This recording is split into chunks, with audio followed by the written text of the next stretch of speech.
like to go to questions in the audience now, and we'll reset, and we'll go in the order that we started. So, Mr. Adcock, you get to start with this. There are a number of questions that were submitted along these lines, and I'm going to paraphrase them. But basically, how do you really plan to beat Allyson Schwartz? What is it that you have? What kind of backing do you have? What's different from the previous folks who've gotten the nomination and fell way flat? Well, I've been a businessman. I've addressed problems. I'm a problem solver. I'm an entrepreneur. I build organizations. I built a large organization within our business. I work with people. I provide, I believe, servant leadership as opposed to command and control. I believe that I can reach out not only to the Tea Party, but to the Republican Party, to disgruntled Democrats, to Libertarians, and to many others. I believe Allyson Schwartz is so far to the left that all it's a matter of doing is exposing where she is, what her votes are, and then let the people decide. Thank you, Mr. Hutt.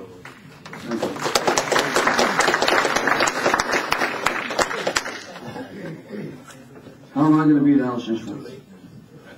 The question is, how am I going to beat Allyson Schwartz? I'm going to beat Allyson Schwartz in my backyard. See, I'm from Philadelphia. I'm from the 13th District. I fought fires in the 13th District. I own my business in the 13th District. Those are my people.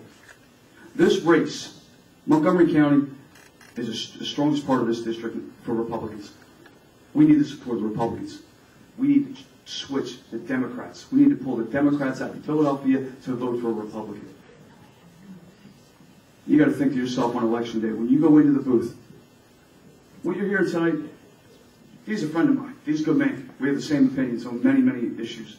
Josh is a friend. Josh is a good guy. We've known each other for 6 months now. Good man. Excellent speaker. I'm the one who can beat Allyson Schwartz. You need to know that when you go into the voting booth that day. Who's going to beat her? Is this Philadelphia guy going to turn Democrats and independents? Are the firefighters, the cops, the paramedics all over the district going to turn and vote for this guy? Yes, I am, because it's going to be a street fight. If you don't think it's going to be a street fight, you need to stay home. Right? They're going to come nasty, they're going to come hard in November, leading up to November. And I know this going in. I'm not the most eloquent speaker in the world, but as I've said, I am aggressive. I am a fighter. I'm a business owner. I've got experience in solving problems as well. And I look forward to the battle, and I can beat her. Thank you. Here's how you beat Allyson Schwartz. It's a deceptively simple plan. You cast her for what she is. This is a woman who runs around this district and says she's a moderate. Anybody in this room know who Bernie Sanders is? I'm judged by the reaction that you all know that he's an avowed socialist. For a very long time in her time in Congress, her voting record is to the left of his. It's that simple. You put her voting record up and you say, this is who she is. She's got two choices. She can, one, say that we're right, she's never going to do, or not say anything. She's going to have to come out and defend herself or say nothing. And if she says nothing, I'll hammer her on that. Of course she's not saying anything because she knows it's true. Now, the other reason that I can beat Allyson Schwartz is because I'm ready now. I know the issues, I know them in depth, and that's a big problem for her. This is the same woman who they paraded out to support the stimulus bill, and she had to admit finally after 15 minutes of questioning she'd never even read the thing. So the question is, who's ready to get in the trenches? And it will be a street fight. But to win a street fight, you got to have the tools.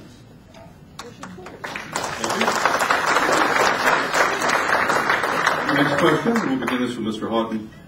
If you get elected in November and you take over in January, how are you going to balance the federal budget? What would you do? How would you make it happen? And how soon could you get it done? How soon? Immediately.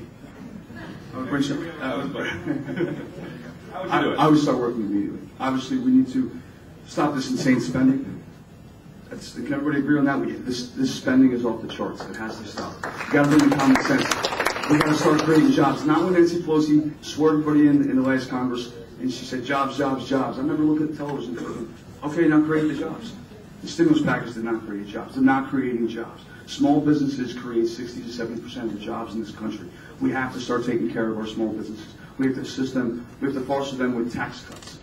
So any kind of assistance that we can give them. Because small business owners, they're failing literally every day they're going under. Once we lose them, they're going. So we need to take care of our small businesses. Right? And that's about it. In terms of balancing the budget, I start working on it right away. And here's the first thing you got to do. You got to ask where all the money is. We have $787 billion stimulus bill. They haven't spent most of it. So that's one place you start. Pull it off the table. We want our money back. It's not a slush fund. That's one place you start. Second thing you do is you start asking for audits. Things like Social Security. That fund has run a surplus from 1983 to roughly 2007. Took in more in taxes than it paid out in revenue. Where's the dollars? Everybody knows there's IOUs. Let's find out where the money is and put it back.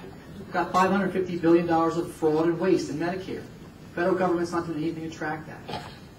The solution is stop spending so much money. Stop spending so much money. And in order to do that, you've got to find out to begin with where it's being spent and misspent. Mr. Adcock. Well, I can tell you where the Social Security money went. The government spent it. I mean, Social Security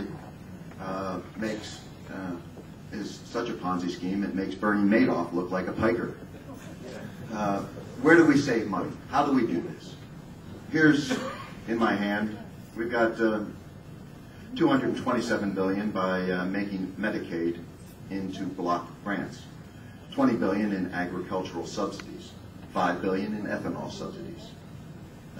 Earmarks, it only amounts to $16 billion, but it's a start. We spend $92 billion in corporate welfare. At least half of that doesn't have to be spent. Well, there's $300 billion. Prior to the present administration, prior to the stimulus bill, we were spending at roughly 20% of the GDP. That was a functional level. For better or worse, it was functional. We moved it up to 25% and beyond that. The national debt has grown from, that's who we owe to others if we don't count Social Security, because we already spent that and theoretically owe it to ourselves. But that's gone from $6 billion to $7 billion to $8 billion, and we're already moving up there. We do need audits, we do need clarity, we do need visibility, but that's what we need to be doing. We need to roll back spending to the levels that existed prior to the new administration coming in.